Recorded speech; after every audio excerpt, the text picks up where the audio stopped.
resiliência, né? Meu psicólogo costuma dizer que eu tenho uma facilidade em pegar coisas muito ruins, que ninguém enxerga que aquilo ali tem um lado bom, e eu consigo extrair de lá de dentro uma coisa boa.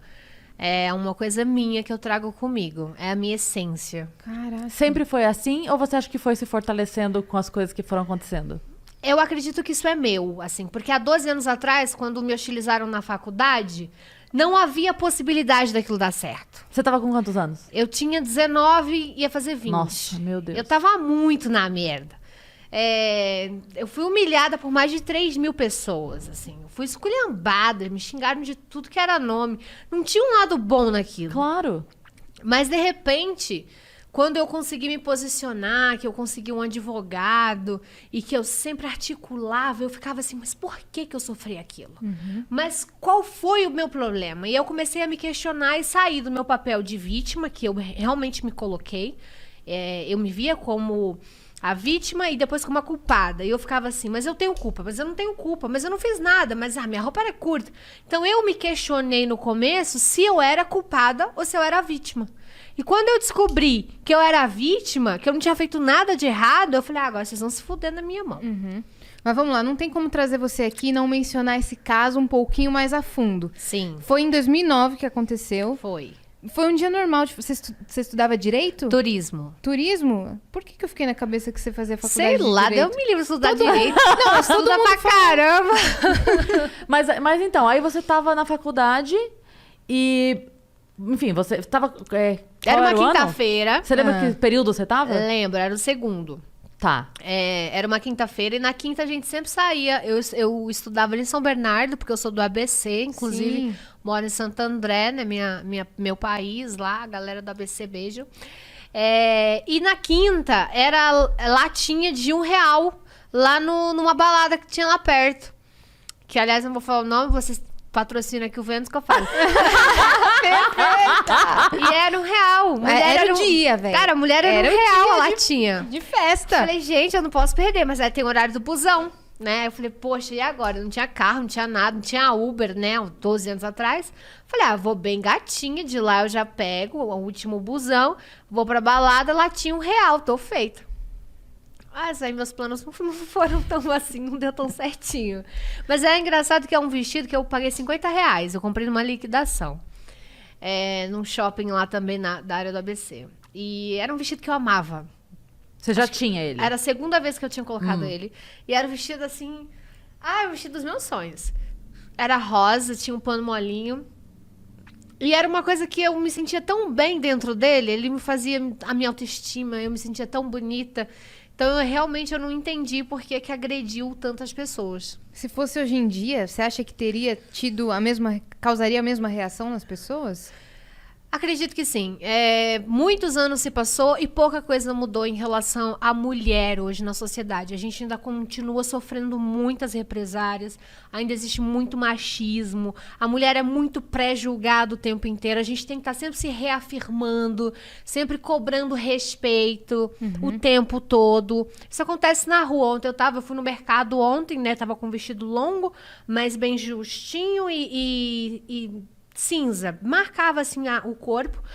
3 motoboys passaram, praticamente me comeram dentro da moto. E eu falei assim, impactada com a falta de respeito, só porque eu tava com um vestido longo, só que justo. Então ainda existe muito essa falta de respeito com as mulheres. Aí, eu ia perguntar, no dia quando você chegou, eu queria entender assim, como foi esse movimento? Começaram, uma pessoa falou, outra falou, aquela situação ali, porque você tinha os seus amigos, a tua turma. Como é que isso... poucas pessoas mexiam ali da minha sala, porque eu tava no segundo semestre, equivale a, eu comecei a estudar em fevereiro, a gente tava em outubro. Então, ainda tava no começo. Havia uns assovios, eu sou muito extravagante, eu não diria, não gosto dessa palavra. Mas eu gosto de chamar a atenção, acho incrível isso. Desde sempre. E eu estava super mega produzida. Eu tava com uma roupa de ir pra balada, só que eu ia pra faculdade, que de lá eu ia pra balada. Quando eu cheguei, houve uns assovios, eu fiquei até feliz. Eu falei, gente, deve estar muito gata, estão muito arrasando. tô causando aqui. Tô linda. Quando eu cheguei, a primeira foi muito boa. E eu subi pelas rampas, né, com uma saia muito curta. E houve uns assovios, só daquela coisa. a questão de estar sem calcinha ou com calcinha, que até hoje isso é um dilema. Na verdade, era uma calcinha tão pequena que eu nem considero uma calcinha, porque era tão pequena. Mas eu tava com uma micro calcinha. E aí ficou essa questão que ela tá sem calcinha. E aí aconteceu a confusão no intervalo, que é a parte ali, né, que eles param para comer, para lanchar. Depois de 2 aulas, tem esse intervalo entre as 10 horas da noite. E aí Que foi a hora que a galera começou a falar. Na verdade, o que aconteceu? Eu sofri uma coisa chamada calúnia, né? As pessoas começaram a falar coisas de mim entre a faculdade. Aham. Tem histórias muito bizarras. Tem uma teoria que eu estava transando na sala. Tem outra que eu estava sem calcinha. Tem outra que eu tinha subido a roupa. Cada um inventou uma história sobre mim e as pessoas acreditaram. Pra poder justificar o ataque, né? Sim. E aí foram todos pra porta da sala. E... Ah, teve esse momento? Sim, Ah. inclusive é um vídeo horroroso que eles se penduram pra ver através do vidro. É muito Esse feio. momento que foi gravado, que passou em todos os jornais, né? Sim, é. E aí, quando a polícia chega, eles comemoram, porque eles acreditam que eu estou sendo presa por atentado ao pudor. Que eu estou sendo presa por ter feito algo errado. Mas, na verdade, eu não fui presa. A polícia foi me tirar de lá pra me levar pra casa pra me proteger deles. Óbvio. Mas na cabeça deles, eu estava sendo presa. Tem um vídeo de Eles duas... ganharam na cabeça deles. Tem um vídeo de 2 meninas que falam assim, né? Uma fala pra outra. Ela tá chorando, mas ela tá chorando. E a menina fala, foda-se, o problema é dela. Foi um dos vídeos que mais marcou a minha vida inteira, assim. Quando eu aprendi o qual é importante o feminismo. Porque eram 2 mulheres vendo uma mulher sofrer. Foda-se, o problema é dela. Uhum. Então, a união entre as mulheres é uma coisa que não existe, praticamente. E é uma coisa que eu sofri na pele. Então tinha cara te atacando e menina te atacando. Sim. E te ameaçando e gritando coisa pra você. Sim, não foi coisa só de homem. Uhum. Não, tinha muita Todo mulher no meio. mundo. Sim, foi generalizado. Na verdade, eu virei um entretenimento de uma galera que não tava afim de estudar. Só que não era mais escola, né? Já era faculdade. Onde a gente espera que tenha uma galera assim, mais cabeça. Um pouquinho né? mais madura. Mas não tem. Nossa. E o desfecho disso foi você ter sido expulsa? Isso que mais Então, me eu queria, chocou. porque assim, daí nesse dia você foi embora. Aí Ok. eu fui Aí pra, teve um momento fui de pra delegacia. caralho, que merda. Eles perguntaram se eu queria fazer um boletim de ocorrência. Eu falei, não, pelo amor de Deus, eu quero esquecer que esse dia existiu na minha vida. Me deixa em casa. Me levaram até em casa. Eu fui, né, acompanhada com a polícia. Eu lembro como se fosse hoje. Eu pedi pra eles pararem um quarteirão antes pra que a minha mãe não cogitasse, nenhum vizinho, que eu chegasse num camburão, né, num carro de polícia. Então, eu fui andando e ele foi me escoltando até que eu entrasse e estivesse seguro em casa. E na sua cabeça... E eles foram respeitosos? Sim, Tá. sim, com o tempo todo. Ninguém entendeu. É isso que eu tô verdade. pensando, porque assim, aí você pega, né, você parar o teu dia pra proteger uma menina dos amigos da faculdade que estão Sim. surtados, porque é muito... Sim, teve até um tweet que viralizou esses dias, não sei se chegou a ver, uma menina que fala... gente, hoje eu acordei e parei pra pensar no caso Geise Arruda, como parou a faculdade, isso ter acontecido, uma menina de vestido, ter parado a faculdade, ter sido ameaçada, deu polícia, ela foi expulsa, ela processou, aonde que isso ia acontecer hoje? É muito surreal. É Por muito isso que surreal. viralizou mundialmente. Eu dei entrevista pra New York Foi Times, internacional. Caramba. CNN. A CNN foi na minha casa perguntar, quando não tinha nem no Brasil ainda. Eu falei com o mundo inteiro. Esse momento da vida... Porque assim, aí você chegou querendo esquecer esse dia.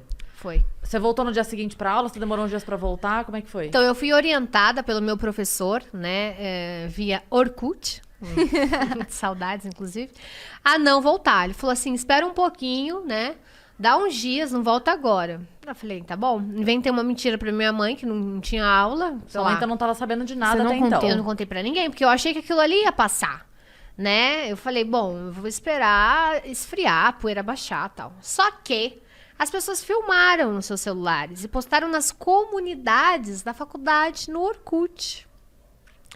Há 12 anos atrás, a internet não tinha a força que ela tem hoje, mas ela causou um estrago enorme, porque ela tornou aquilo público, né? Então, aconteceu na quinta, Aí ficou rodando nas comunidades do Orkut, sábado, domingo, segunda, na terça. Eu tava com o Fantástico na minha porta. Eles descobriram meu telefone, meu endereço, tudo. E de repente eu tava com o Fantástico lá em casa, na terça-feira. Meu Deus. E sua mãe, Querendo uma então? exclusiva. Oi, Geise, tudo bem? Deixa eu te perguntar, minha filha, tá acontecendo alguma coisa que eu não Meu sei? amor, essa é a parte mais icônica de tudo. A minha mãe pegou a vassoura. Ela queria dar vassourada na imprensa, porque eles estavam entrando, né? E a imprensa investigativa, para você que tá nos assistindo, ela é um pouco invasiva, né? Eles querem uma exclusiva.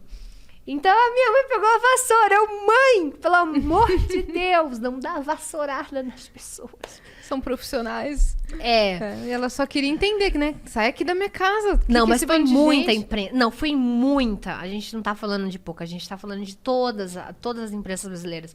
Eu tinha SBT, eu tinha Record, eu tinha um Fantástico, eu tinha a Folha de São Paulo, eu tinha todo mundo no meu portão. Que absurdo, cara. Foi Parece surreal. aquela cena da Julia Roberts no Notting Hill, sabe? Quando ela dorme na cara do... Cara, eles abrem a porta, tá 50 pessoas, sabe aquela cena? Foi bem assim. Foto. É verdade, é verdade. E pra administrar aquilo tudo, aí eu falei assim, ó, eu vou falar tudo com todo mundo. Aí eu tive que contar pra minha mãe, meu pai, o que aconteceu. Eu fui obrigada, né, pra justificar, explicar porque que a imprensa tava toda no nosso portão. Expliquei o que aconteceu. Aí eu falei, ó, eu vou conversar com todo mundo, mas eu gostaria de preservar o meu rosto e a minha voz, por favor. E todo mundo topou. Só que a Record, né, ficou por último. Eles não estavam com pressa, ficaram por último, que era o programa Fala Brasil, né, do Geraldo Luiz. Ficaram por último. Falaram, olha, a gente tem pra você, era uma sexta-feira, terça, agora eu já não lembro mais que dia que era. Era na semana. E aí era uma proposta. Você dá uma exclusiva pra gente, a gente quer mostrar o seu rosto. Você não mostrou seu rosto pra ninguém, né? Você não deixou mostrar o seu rosto, a sua voz pra ninguém. A gente quer uma exclusiva, a gente quer mostrar o seu rosto em rede nacional, a gente quer levar você no estúdio, a gente quer pôr você ao vivo. E em troca a gente dá um advogado, que não vai te cobrar nada. Eu falei, tá, mas e se eu perder o caso? Você não paga nada. E se eu ganhar? Aí você vê com ele e você paga alguma coisa pra ele. Mas ele não vai te cobrar pelo trabalho dele. Porque era uma causa praticamente ganha. E o advogado tava muito afim de pegar. Então, eu pensei, a minha mãe não queria, minha mãe não deixou, minha mãe começou a chorar. Falou, você não pode ir, como é que você vai mostrar seu rosto? Te xingaram na faculdade, te humilharam. Eu falei, mas é a única maneira de eu conseguir justiça. Eu não tenho dinheiro pra pagar um advogado? Bom. Eu vou poder falar, as pessoas vão poder me ouvir. É uma forma de dizer que eu não Claro. tinha culpa. E aí, o que eu fiz? Passei a perna no Fantástico, que eu não tinha deixado eles me fumarem, né? Eles devem ter ficado putos comigo. Mas você fez sem saber da proposta final, É. então não foi Aí, intencional. no mesmo dia, eu fui pra Record. Cheguei lá com o vestido e mostrei a minha cara em rede nacional. Aí, no domingo, eu já tava aparecendo meu rosto. Aí, o Fantástico já falou, a filha da mãe, Kenga, não apareceu pra gente, apareceu pra ela. Eu já apareci no rosto, com o rosto e tudo. E aí, foi assim. E essa decisão que você tomou que fez com que você fosse vista. Aí eu conheci o meu advogado, doutor Remias Mello, que pegou o meu caso. E aí, tava tudo indo bem, né? Foi quando... Ele entrou contra a instituição, as pessoas, como é que foi? Contra a instituição, porque como eram muitas pessoas e era dentro da universidade, você não responsabiliza os alunos, você responsabiliza a universidade. Eu não tenho como ter controle Claro. de todo mundo que estava lá. Então a gente processou a faculdade. Porque eles resolveram te expulsar. Aí que eles fizeram a grande besteira, e eu agradeço imensamente por isso, de pagar uma propaganda, né, um anúncio na Globo, em rede nacional, em horário nobre, com um textinho dizendo que a culpa era minha, que eu não estava vestindo trajes adequados para uma universidade. Mas não tinha uniforme, não tinha nada. E pagaram também um anúncio no jornal, que na época era a Folha. E me expulsaram. Aí foi uma comoção terrível, ninguém entendeu nada. Como assim vocês expulsaram a menina? E aí eles voltaram atrás na expulsão. E eu falei, eu vou voltar à faculdade. Só que aí eles me expulsaram e voltaram atrás. E eu falei, vou voltar tal dia. E aí eu lembro que foi toda a faculdade, toda a imprensa para a porta da faculdade esperando a minha volta. E o meu advogado falou, você não vai voltar não. Eles te expulsaram. revogaram a expulsão, agora você não pisa mais lá. Agora vamos pra justiça. Agora o negócio ficou mais embaixo. É isso. E aí eu não voltei mais. Aí você botou pra... Mas teve toda essa situação aí, pra chegar a esse ponto. Tá, e os alunos que te ameaçaram, nada aconteceu com eles? Não teve uma suspensão? Não teve... Imagina. Ah, então você foi expulsa, você que sofreu o ataque, eles resolveram te expulsar e os caras e as mulheres que te ameaçaram, que te humilharam... Você quer outra? Nada Quero. aconteceu. Isso que eu acho um absurdo, cara. Era muita Você foi gente. atacada e você foi punida. Não tem, mesmo se você parar com os vídeos, é muita gente. Seria impossível, assim, pegar todo mundo. Ia sempre ficar um ou outro de fora. Entendi. Tanto que em média de 3 mil pessoas, assim. Eram os 2 campos da faculdade. É muita gente. Era faculdade privada? Era particular? Particular. Entendi. E era muita gente, era uma galera em massa. Os psicólogos costumam dizer que foi um ataque em rebanho, né? Quando uma pessoa faz alguma coisa e as outras fazem que nem sabem o que está acontecendo, mas vai só pela onda ali, só pra... Ai, tão zoando, vou zoar também. Maria vai com as outras. Ah. Mas eu não entendo por que não puniram as pessoas que te humilharam, mas você acha que ia acontecer isso se fosse uma universidade pública, por exemplo? Talvez se fosse um grupo menor de pessoas, talvez conseguiria se punir.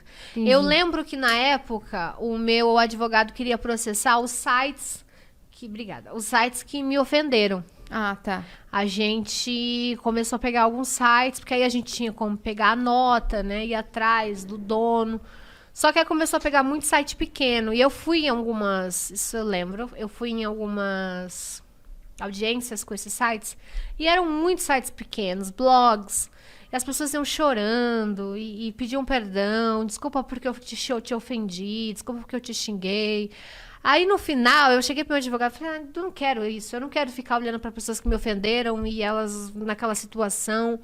Falei, suspende tudo isso aí, vamos processar só a faculdade.